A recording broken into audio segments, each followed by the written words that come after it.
This episode is sponsored by JDAQA Software Testing, your scalable solution for manual, automated, security, and performance testing. Check us out at jdaqa.com. And with that, let's get on with the show.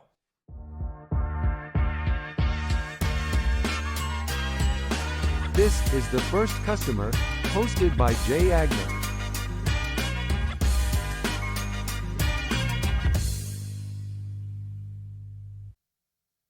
Hi, everyone. Welcome to the First Customer Podcast. My name is Jay Agner. Today, our episode is sponsored by JDAQA Software Testing. We are your manual, automated performance and security testing resource. I'm lucky enough to have Jeremy Gordon on today. He's a CPO and CTO of Startup Science. He's the founder of a few companies, just an all-around awesome guy. He was in the Air Force, flew F-16s, and a bunch of other stuff that he probably can't talk about. Jeremy, hello, my friend. How are you, buddy? I'm great. How are you doing, Jay? I'm good. And you have some birds in your background because you have a bunch of rescue animals in your house. Tell me, let's just start with that. Why do you have so many dogs, birds, and fish in your house right now? Because the kids left for college and it was too quiet. So my wife and I have difficulty sitting still. That's the quick answer. We've had dogs. My wife and I have been married almost 25 years and we've always had dogs. So rescuing dogs has kind of just been a thing. The birds started just before COVID. And just kind of kept going. Once you learn how birds have personalities and you can interact with them, it became kind of an addiction. I love that. All right. Well, tell me your background. You were in the Air Force, and then you kind of got into the tech world and the startup world and a bunch of other stuff. Tell me about the Air Force, and tell me early days. Did you have anybody? Did you grow up around entrepreneurship in your early days that kind of fostered some of this stuff later in life? How did that kick off? No, and not necessarily that I was aware of. My grandpa on my mother's side had an entrepreneurial age. He was a mechanical and electrical engineer lived in Britain, and I believe he started his own company there. We have some jewelers. He started Gordon's Jewelry on our side of the family, from what I'm told. I haven't done all the research. So I think there's some of that there, but I learned about that later in life. And I don't know that any of that necessarily informed me in my decisions. It may post hoc make me understand why I can't sit still and need to pursue things like that. And tell me about the Air Force. What made you go in, and what's the elevator version of your time there? The elevator went 23 years worth of floors. It was, I think, my dad was in the Army during Vietnam, got into the Air Force. So I grew up around the Air Force. He was a reservist. And I've been always intrigued by aviation and aircraft. And I think I visited the Air Force Academy with my family when I was 6 years old, I think, somewhere between 6 and 8. And at that point made the statement, I'm going to go here and I'm going to fly that jet that's down there on the Toronto, the F-16. And everything in my life was kind of structured around that. I get what I call single target track. I get focused pretty intensely on something and have difficulty pulling away from it. So I went to Air Force Academy after high school, went to pilot training and all the other associated training, flew F-16s for about 7 years, and then went through their weapons school. That's the Air Force's Top Gun. It's like Top Gun, but it's actually hard. And that's a 6-month school, and then went to the F-22 after a tour in Korea, spent about a decade in the F-22, active duty, National Guard, and then moved out to Colorado at the Air Force Academy and did a bunch of jobs there. And that's where I retired shortly after COVID had started. I ended up retiring. Is everything slow, and do you find yourself like wanting to be back in the cockpit after that kind of long tenure of constant adrenaline rushes? Yeah. Once you get used to flying, just the generic takeoff landing in between stuff is kind of like driving a car. I got my private pilot's license before I got my driver's license as a kid. So Wow. I've been flying. I worked at a local airport. I've been flying longer than I've been driving, about 35 years. So it's from a military aspect, it's the long durations of boredom interspersed with short periods of stark terror and I would say excitement. So yeah, you get used to the generic flow of stuff. I still fly now. So I work at the Air Force Academy towing their gliders part-time. So That's it just awesome. keeps me off the streets at night, keeps me semi-sane. My wife, Nicole, is an absolute incredible person, someone else you should speak with. appreciates that I can get out of the house away from my day job and go fly a little bit. That's beautiful.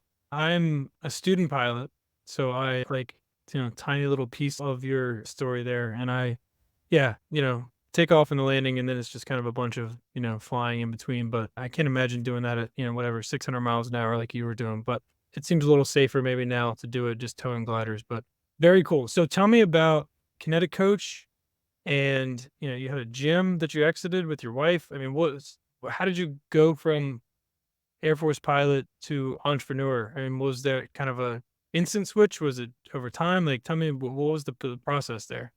It was one of those, how did I find myself waist deep in water kind of things, right? Mhm. It slowly, the pot was boiling and I didn't realize it the whole time. So living in Virginia, actually my first exposure to fitness, was what led me into developing the app and starting the gym, just structured fitness programs aside from just doing triathlons and running, was a program called CrossFit. I will not make this a fanboy marketing ad for CrossFit. That, but I was exposed to CrossFit while living in Korea. I was signed in Korea remote, so the family couldn't be there. So a group of us just started doing CrossFit back in 2004. And that scratched an itch that needed scratching for me. Got my wife doing CrossFit as well. She just given birth to our daughter, our second child. And between my wife and I, we started accumulating, sorry, that's Toby, that's our Great Dane. Started accumulating fitness equipment, outfitting our gym, and developed a passion for it. And people started asking my wife if she could train them, but she was not a personal trainer. So we got our CrossFit certificates, just our initial, what we call level 1, and started coaching people in our garage until we got to noise complaints. Luckily, our second customer was was a state trooper.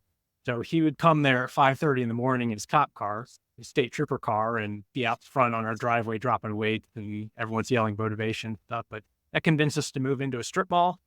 And 8 years later, we had 2 facilities, 20 employees, about 300 members, and we still had 2 kids under the age of 7. So we were a little overwhelmed, but that was our path into that. In that time, living in Virginia, flying the F-22 with a couple other guys who had an interest in fitness as well. One of them ended up working for me, being a coach at our gym.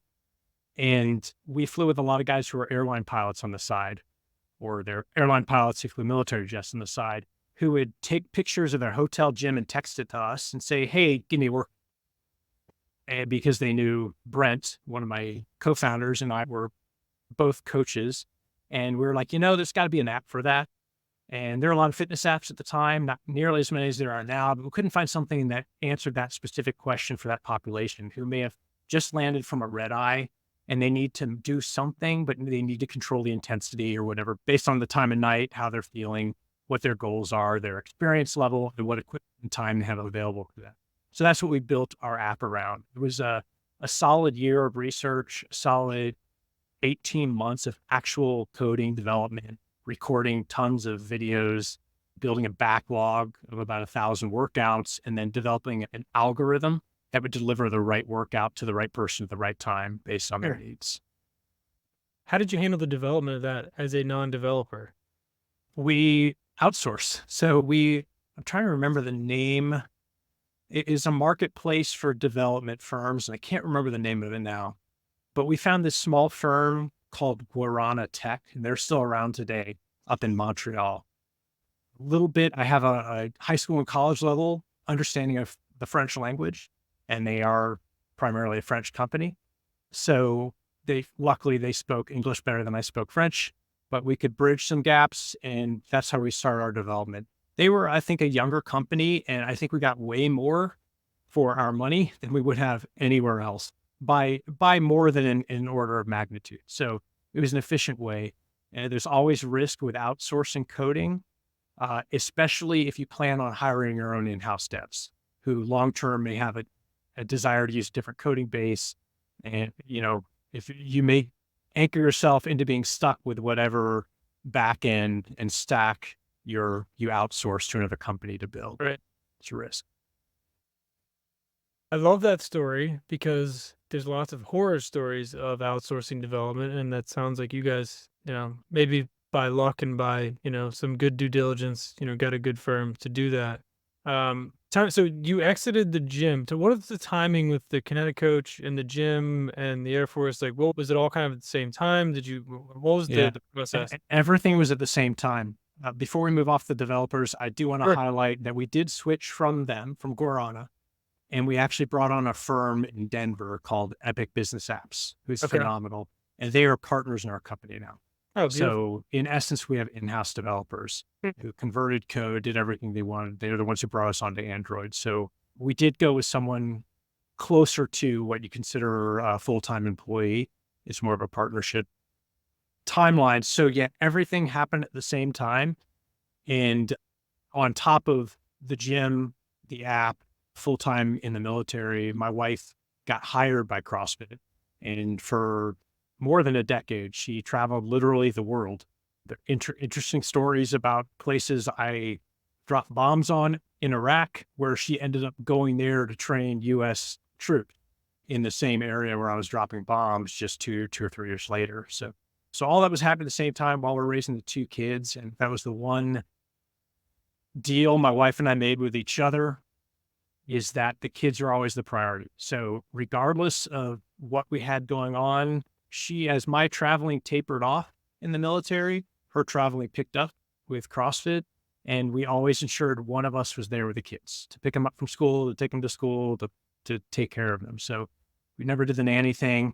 There's no shaming for those that do, but from our family dynamic standpoint, that's what worked for us. You answer your question, everything was happening at the same time. That's wild, man. And you kept your sanity and your marriage through all that. That's pretty impressive. Well, one out of 2 ain't bad. We kept our marriage.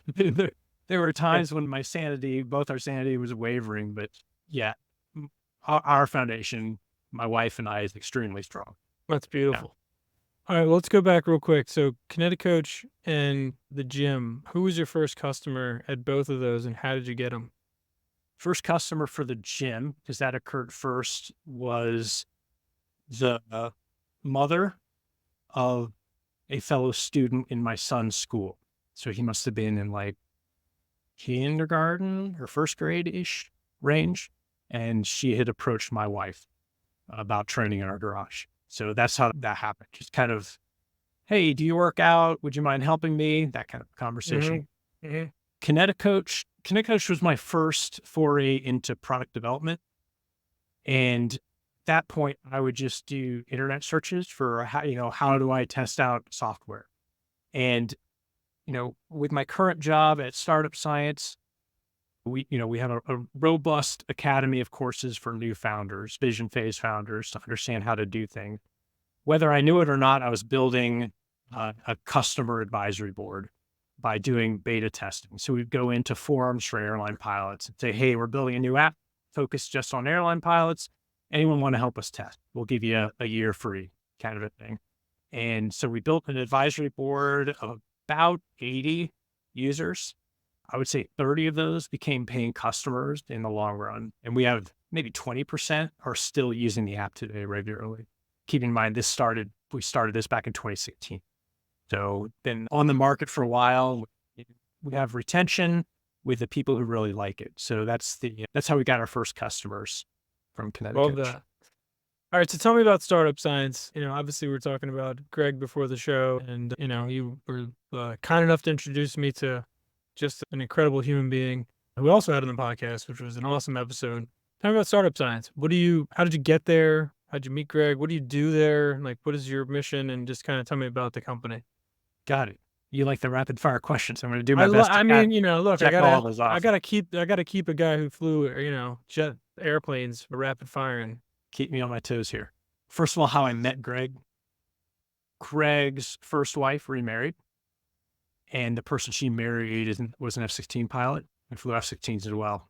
He ended up flying at the Air Force Academy. He was a squadron commander at a squadron I ended up flying with as an instructor pilot at the Air Force Academy.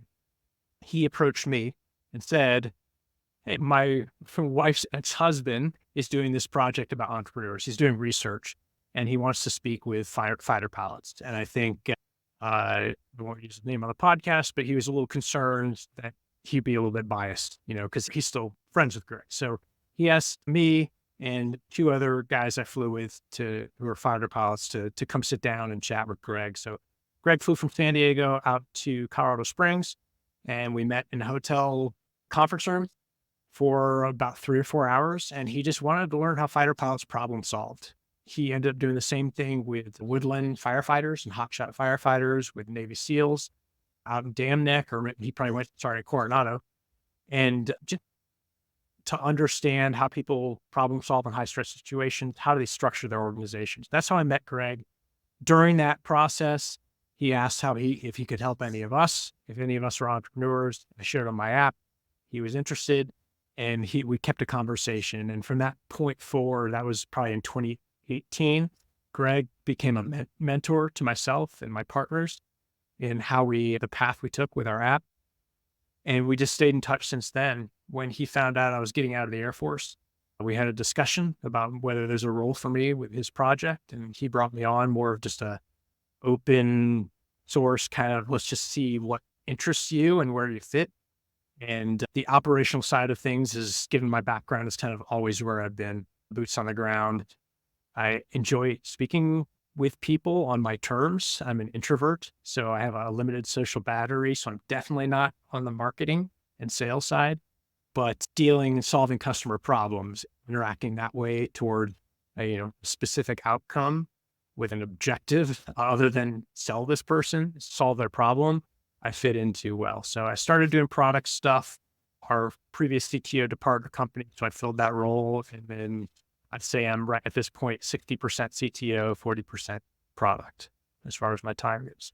And just a quick description on startup science. And, I know of it briefly, but what is the bumper sticker version of what it does? This is going to be a wide-bodied vehicle, because this is going to be a long bumper sticker. I think how you introduce Greg as a great human being is the place to start in describing startup science. By all intents and purposes, Greg, as he says, won capitalism.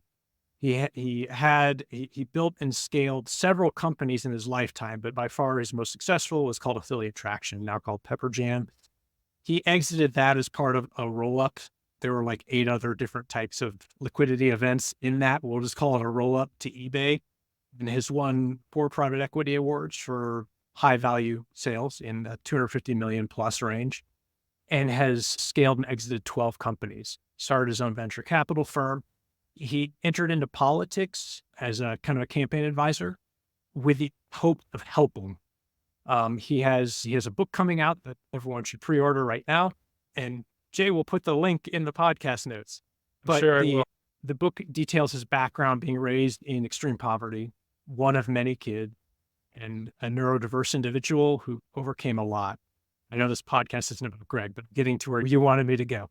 So he wanted to give back to people who struggled the same way he did, marginalized communities who didn't have access to the startup ecosystem that he had to claw his way into. That was the impetus behind his project, initially called BOSS, the Business Operating Support System, and turned into startup science. So he found the reasons that most early stage startups fail. 90% fail within the first 5 years. And he found the most common reasons, and then basically wanted to build software around those reasons to solve those problems. That's what startup science is. It takes, we primarily are marketing and focusing on marginalized communities, but it's open and accessible to anyone. And we have startup assistance programs like universities. We're partnered with the Fulbright Canada Entrepreneurship Initiative, with a lot of different universities across the world, as well as accelerators, incubators, nonprofits in Africa, in urban communities, in the southern states of the US, in inner cities. And we aggregate their founders in there. We educate them using an interface that accommodates people who may not be able to read, people who are blind, people who have learning disabilities like Greg. And then we take the learning experience they have and apply that directly to their vision. They may not have a company. They don't have a company. We teach them how to get a company. And we give them automated tools to do these things for them if they don't have the ability, capacity, or resources to do it by themselves. Everything from sizing their market, building a pitch deck, building an investor communication platform that we call the Startup Profile. And we present all this information in basically a straightforward, navigable UI user experience that lets anyone, regardless of their background, hop right in and get the education as they're applying it to their startup. Well, you're not wrong that would have been a very wide vehicle to fit that bumper sticker on. And this isn't about Greg, but it's hard to not kind of meander into his past and just how cool of a guy he is, and just like I said, a great human being. So, what's next for Jeremy? Are you planning on just continuing Kinetic Coach? Do you have any kind of other ideas that you're chasing after? Are you set where you are as CPO and CTO of kind of this very influential, almost humanitarian platform you're part of? Or, is there other itches you need to scratch as far as creating new companies and new ideas?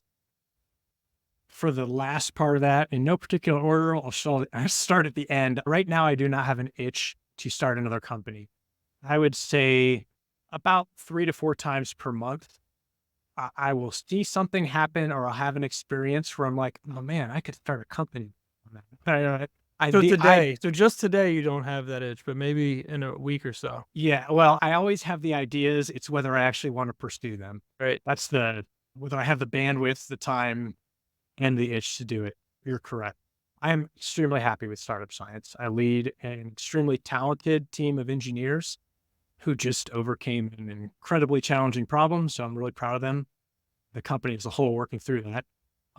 Kinetic Coach, my partners and I both have full-time jobs for doing other things, right? So this Kinetic Coach has extremely high ratings on primarily the Apple Store. We went to Google Play, went to Android device much later, so we don't have as many reviews there, but people who find our app because we don't market the app really enjoy it.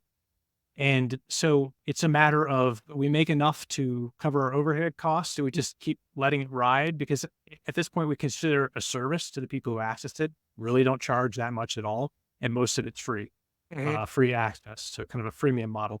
So I think if we had the right person come along and say, we want to buy that software, we would sell it like that. Right. But we're not actively pursuing investments. We're not actively pursuing acquirers, because we don't have the time, but we could. So I think that's where we sit with Kinetic. Every once in a while, if I get that itch, it's to go in and improve Kinetic. But then that's bootstrap, and there's the discussion with the wife about, can we spend that money to upgrade a product that we don't really make much money on? Right. Well, it's cool to have that side project that you can dip your toes in whenever, you kind of feel that urge. So that's a unique situation. All right. So last question. And I always am very curious what the answer is going to be with somebody who travels a lot and has seen a lot of things and done a lot of things, such as yourself. So non-business related, if you could do anything on earth and you knew you wouldn't fail, what would it be?